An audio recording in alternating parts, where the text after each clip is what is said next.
Are you looking to teach English to your toddler in a fun and easy way? Are you looking for something that will grab and hold their attention? Hello everyone, my name is June from Buzzlingual, and today I want to introduce a book that's going to do exactly that. The book I want to recommend is called Good Night Gorilla by Peggy Rothman. Wow, I really love this book, and in addition to going over how great this book is, I also want to give you some tips on exactly how you can read this book to your children. Now, this book has a very interesting history. The author, Peggy Rothman, she was originally not a book writer. She was actually studying sign languages in school. And the reason why she wanted to study sign language is because she wanted to teach that to gorillas. But in doing so, she realized just how much she loved gorillas and drawing gorillas. And so she became a storybook writer instead. And that's how this book was born. Good Night Gorilla was released in 1994, and it's available in several different editions or versions. This one is the board book, and I highly recommend the board book version because it's nice and sturdy. My kids love reading this book on their own too, and so it needs to be able to take a beating. It's also available in the standard paperback version, and that one is a little bit nicer if you want to see the whole picture. Unfortunately, the board book is a little bit smaller, and so it cuts off the edges of the storybook. But if you're looking for something that the kids can handle, definitely go with the board book. Now, I love this book for 3 reasons. First of all, it's a very, very simple book to read.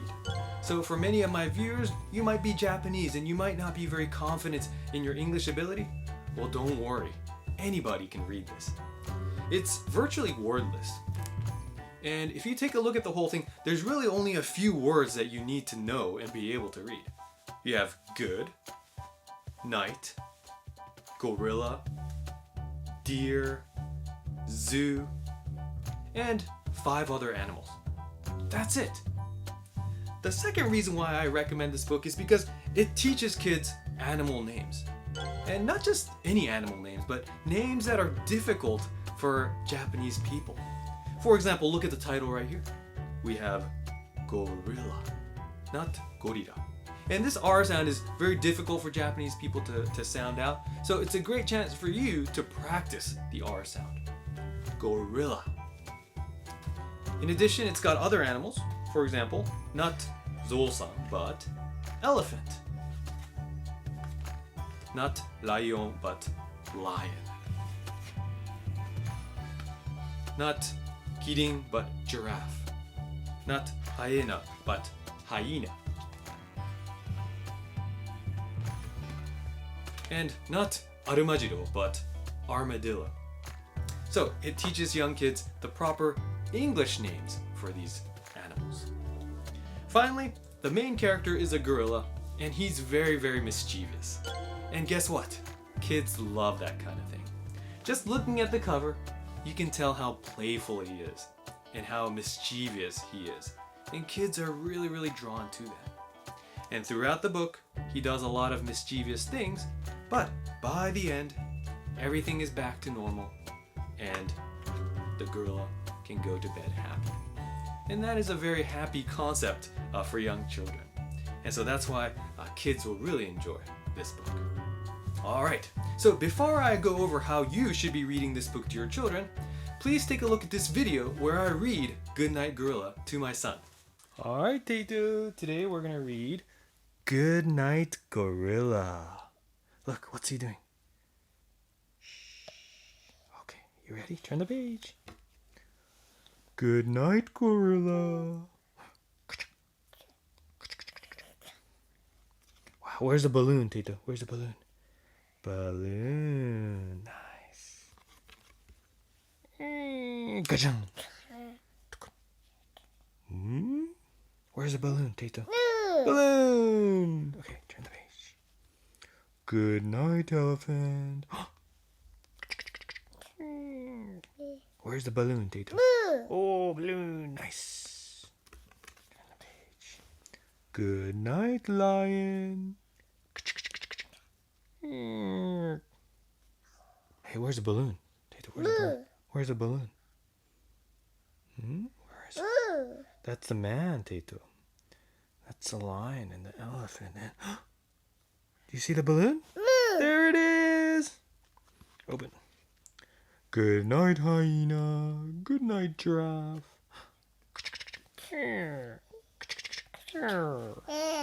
He's saying thank you. Look. What's that? What's this? Balloon. Okay. Good night, armadillo.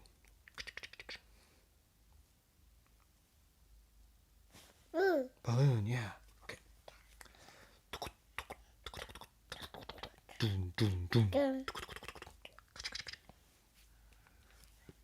Tiny, tiny little balloon.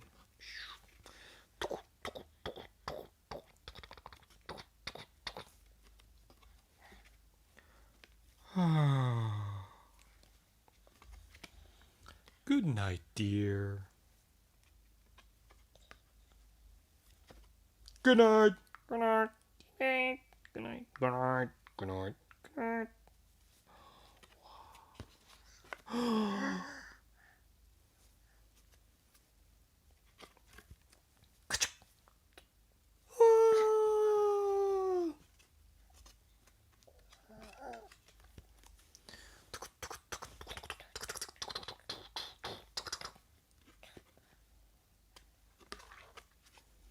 Good night, Zoo.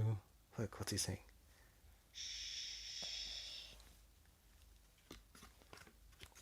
Good night, dear.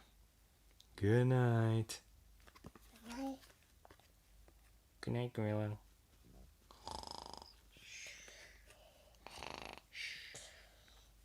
The end. That was Good Night, Gorilla. Nice. So, there we have it. My son loves this book, and I read it to him every single night. For you to be able to read it in a fun and engaging way, I have 3 tips. First is the importance of sound effects. Second, please take advantage of the big finish. And finally, please do interactive reading. So first, we have the importance of sound effects. As I mentioned earlier, this book has very little words in it. However, by adding sound effects here and there, it's going to make the storybook reading process so much more engaging and interesting for your children. For example, in every scene we have the gorilla handling keys and opening up the cages. And so what kind of sound does that make? I like to use this one. So every time he opens a cage door, I make that sound.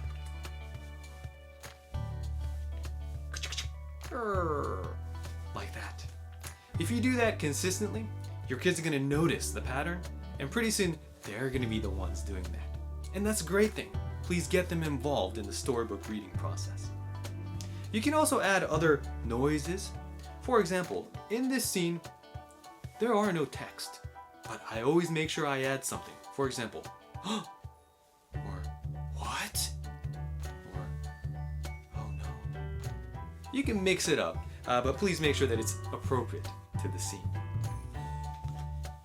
Next, I want to talk about the importance of the big finish and leading up to that climax. So, as the gorilla helps all the animals escape and they get into the bedroom, once the lights go off, we have this scene right here. Notice how we have good night written many times in big text, small text, tiny text, and so I make sure I take advantage of that. Please use lots of different voices and different volumes for each speech bubble. Good night. Good night. Good night. Good night. Good night. Good night. Good night. The more you do that, the more the kids are going to be interested, and this is really their favorite scene in this book. So do take advantage of that and make sure that you add lots of different voices. I also noticed that my son loves to copy that, and so he'll just open up to this page and keep doing that. That's why we have a little crease right here. Alright, finally I want to talk about interactive reading. What is interactive reading? Well, regular reading is just reading like this. Good night, gorilla. Good night, elephant. Good night, lion. Good night, hyena. Good night, giraffe. Boring. What you want to do is do interactive reading, which means to get the kids very involved in the process.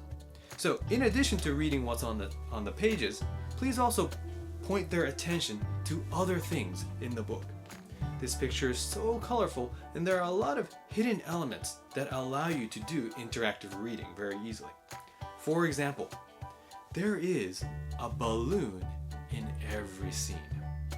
Now, you might not notice this, but even in the back pages, for example, even on this page, there is a balloon.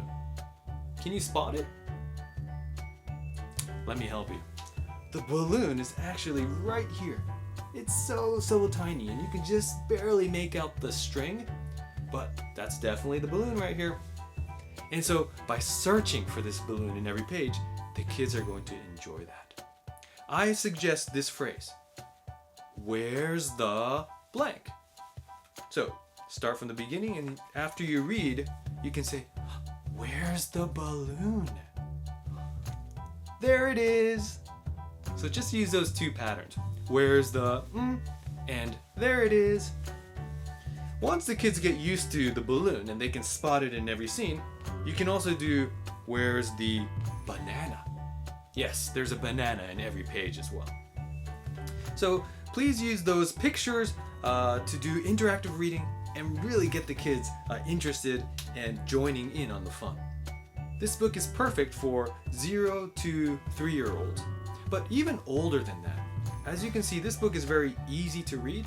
So, for example, my 4-year-old can read it from start to finish, and it really gives her a sense of achievement for being able to read the entire book. So I even recommend it for older kids, maybe up to around age 6. So try it out with your kids. So today I gave you some tips on how to read Goodnight Gorilla to your kids. But these principles can be applied to just about any storybook. So please start by practicing with the books that you own, or if you're interested in purchasing Goodnight Gorilla, I'll leave the link in the description. Alright, thank you very much for watching. If you like this content and you're looking for more, please be sure to like and subscribe. That's it from me, everyone. See you next time. Bye!